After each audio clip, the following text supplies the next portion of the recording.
सभी गीता जिज्ञासुओं को जय श्री कृष्ण। आइए पुरुषोत्तम मास अधिक मास के पुण्यवर्धन हेतु यहाँ श्रीमद् भगवद गीता के 12वें अध्याय भक्ति योग के सभी 20 मूल श्लोकों का संस्कृत में, साथ ही प्रिय जिज्ञासु बच्चों के लिए सरल उच्चारण का प्रयास करते हैं, जिनका नियमित अथवा विशेष पर्व पर पारायण संतों एवं ग्रंथों द्वारा अत्यंत कल्याणकारी बताया गया है। इसी के लिए कुछ दिनों से संदेश आ रहे थे कि 12वां अध्याय पुरुषोत्तम मास में हो जाए। तो आइए श्री परमात्मने नमः। श्रीमद्भगवद गीता अथ द्वादशोऽध्यायः भक्तियोगः। अर्जुन उवाच एवं सततयुक्ता ये भक्तास्त्वां पर्युपासते ये चाप्यक्षरमव्यक्तं तेषां के योगवित्तमाः। श्रीभगवानुवाच मय्यावेश्य मनो ये मां नित्ययुक्ता उपासते श्रद्धया परयोपेतास्ते मे युक्ततमा मताः।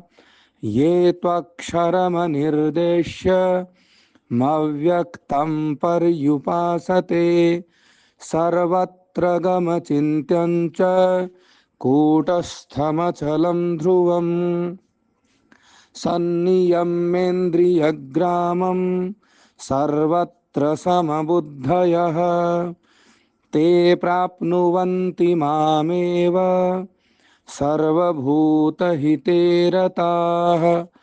क्लेशोऽधिकतरस्तेषामव्यक्तासक्तचेतसाम् अव्यक्ता हि गतिर्दुःखं देहवद्भिरवाप्यते।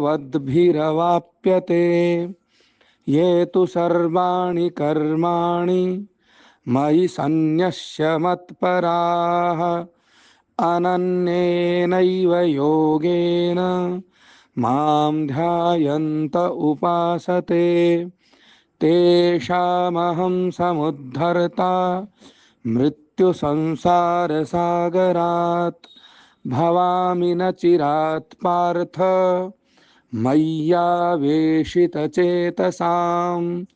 मय्येव मन आधत्स्व मयि बुद्धिं निवेशय निवसिष्यसि मय्येव अत ऊर्ध्वं न संशयः।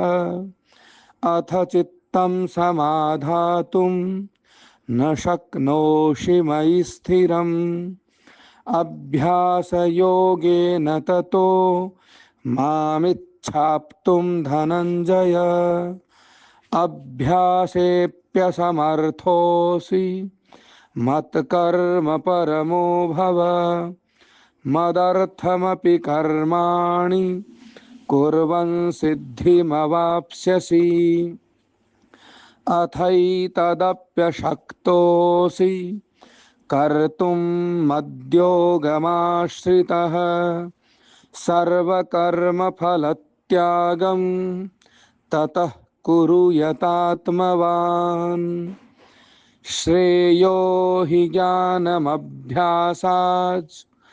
ज्ञानाध्यानं विशिष्यते ध्यानात् कर्मफलत्यागस्त्यागाच्छान्तिरनन्तरम्।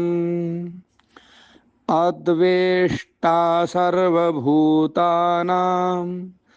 मैत्रः करुण एव च निर्ममो निरहङ्कारः समदुःख सुखः क्षमी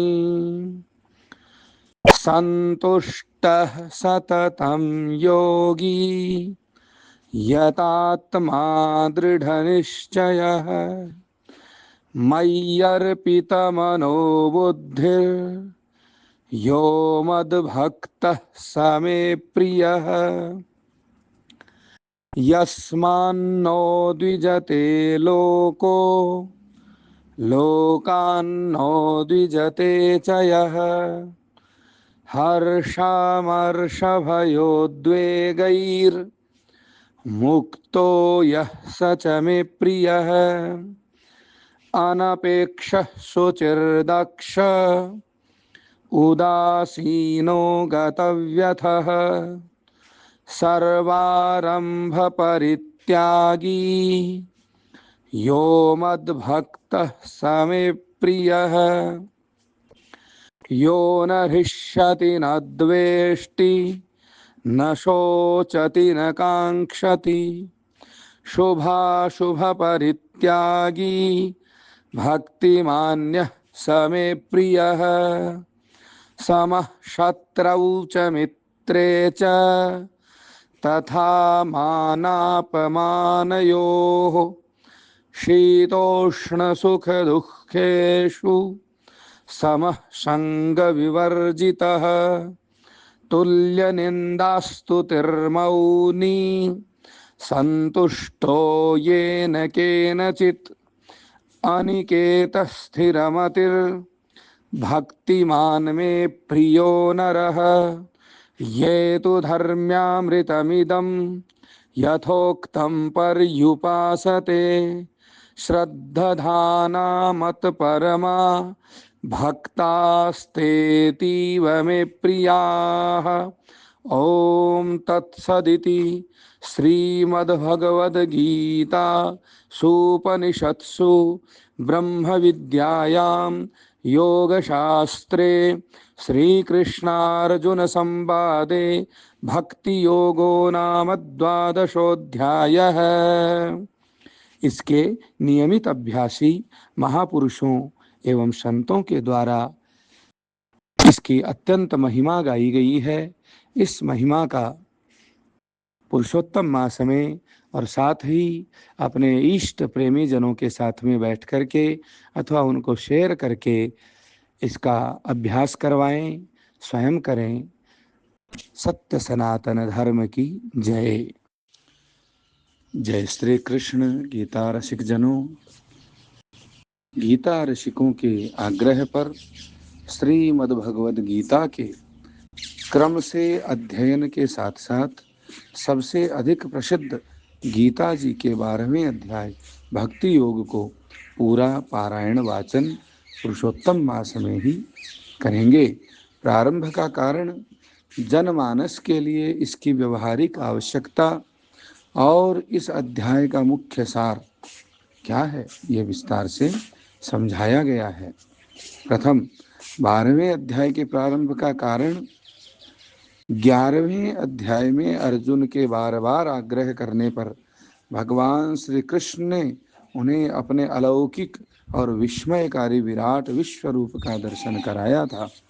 उस परम दिव्य रूप को देखकर अर्जुन चकित और स्तब्ध रह गए और उनके मन में ईश्वर के प्रति श्रद्धा और कृतज्ञता का गहरा भाव उमड़ पड़ा। अब तक वे श्री कृष्ण को केवल एक सखा अथवा सारथी मानते थे, परंतु विराट रूप देखकर उन्हें साक्षात सृष्टि के सृजनकर्ता का बोध हुआ। इस दिव्य दर्शन के तुरंत बाद अर्जुन के मन में एक जिज्ञासा उत्पन्न हुई। इसी जिज्ञासा के परिणाम स्वरूप 12वें अध्याय का प्रारंभ अर्जुन के एक अत्यंत महत्वपूर्ण प्रश्न से होता है। अर्जुन कहते हैं, हे प्रभु, योगियों में आप किन्हें श्रेष्ठ मानते हैं? उन्हें जो आपके साकार सगुण रूप की निरंतर पूजा करते हैं, अथवा उन्हें जो आपके अव्यक्त निराकार निर्गुण ब्रह्म की साधना में लीन रहते हैं? अर्जुन के इसी संशय को दूर करने और दोनों मार्गों की वास्तविकता बताने के लिए भगवान श्री कृष्ण ने भक्ति योग का उपदेश प्रारंभ किया। दूसरा, जनमानस के लिए कल्याणकारी आवश्यकता।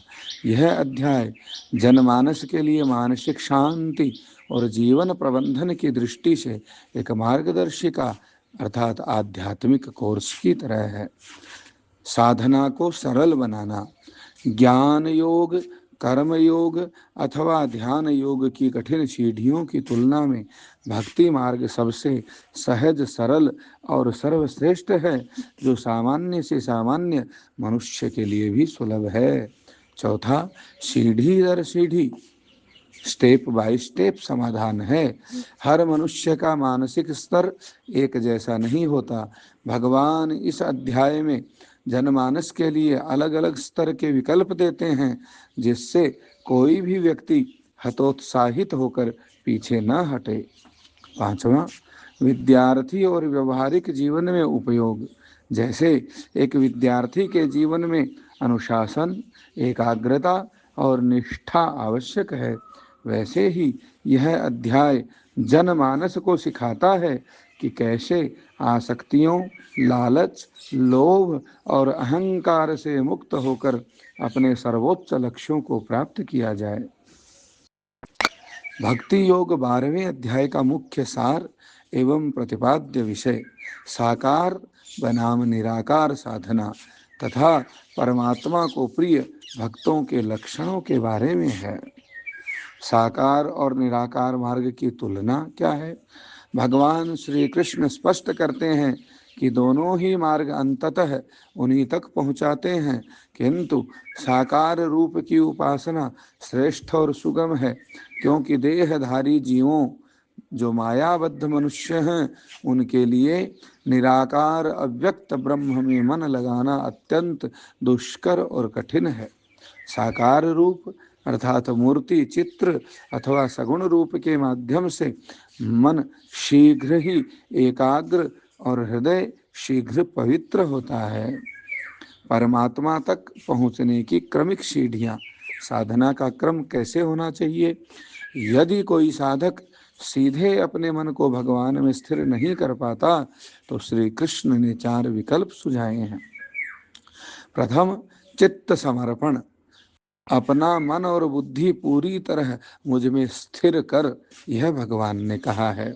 दूसरा, अभ्यास योग। यदि चित्त समर्पण न हो पाए तो निरंतर अभ्यास के द्वारा मन की चंचलता को शांत करने का प्रयास कर, यह दूसरा उपाय है। तीसरा, मदर्थ कर्म।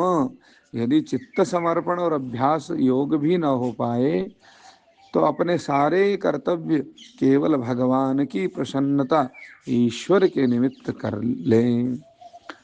चौथा, कर्म फल त्याग, जो सबसे सरल है। तो ऊपर के 3 ना हो पाए तो अपने कर्मों के परिणामों अथवा फलों की चिंता छोड़ दें और उन्हें ईश्वर को अर्पित कर दें। सर्वोच्च सूत्र 12वें भक्ति योग अध्याय में बताया है कि लौकिक कर्मों से श्रेष्ठ ज्ञान है, ज्ञान से श्रेष्ठ ध्यान है और ध्यान से भी श्रेष्ठ कर्मों के फलों का त्याग है, क्योंकि त्याग करते ही साधक को तुरंत परम शांति प्राप्त होती है। भगवान के प्रिय भक्त के लक्षण, भगवत प्रिय लक्षण। अध्याय के उत्तरार्ध में श्री कृष्ण उन दिव्य गुणों की सूची देते हैं जो व्यक्ति को भगवान का अत्यंत प्रिय बना देते हैं। जो किसी से ईर्ष्या अथवा द्वेष नहीं रखता, सबके प्रति दयालुता और करुणा से भरा है, वो भगवान को अत्यंत प्रिय है। अथवा जो अहंकार और ममता से रहित है तथा सुख दुख, मान अपमान, मित्र शत्रु और लाभ हानि जैसी विपरीत परिस्थितियों में भी एक समान समभाव में रहता है, वो भगवान को प्रिय है। आगे, जो निंदा और प्रशंसा दोनों को समान समझता है और हर परिस्थिति अथवा भोजन आदि में भी संतोष पूर्वक रहता है, ऐसा भक्त भगवान को अत्यंत प्रिय है। अथवा जिसने अपने मन और इंद्रियों को पूर्णतः वश में कर लिया है और अटल श्रद्धा के साथ परमात्मा को ही अपना परम लक्ष्य मान चुका है, ऐसा भक्त भगवान को अत्यंत प्रिय है। निष्कर्ष, 12वें अध्याय का व्यवहारिक सार यही है कि जीवन के रण में आगे बढ़ने के लिए फल की चिंता को त्याग कर निष्काम भाव से पूरी निष्ठा के साथ अपना कर्म परमात्मा को अर्पित कर देना चाहिए। ऐसा करने से जीवन में अद्भुत शांति, स्थिरता और आनंद का प्रवाह होने लगता है। इसी अध्याय के सभी श्लोकों का उच्चारण भी आप आगे अवश्य सुन करके अपना मार्गदर्शन एवं जागरूकता हेतु इसको शेयर करके गीता जी के धर्म पुण्य पथ के मार्ग को समृद्ध करेंगे। ऐसे हरि कृपा भाव के साथ जय श्री हरि नारायण नारायण।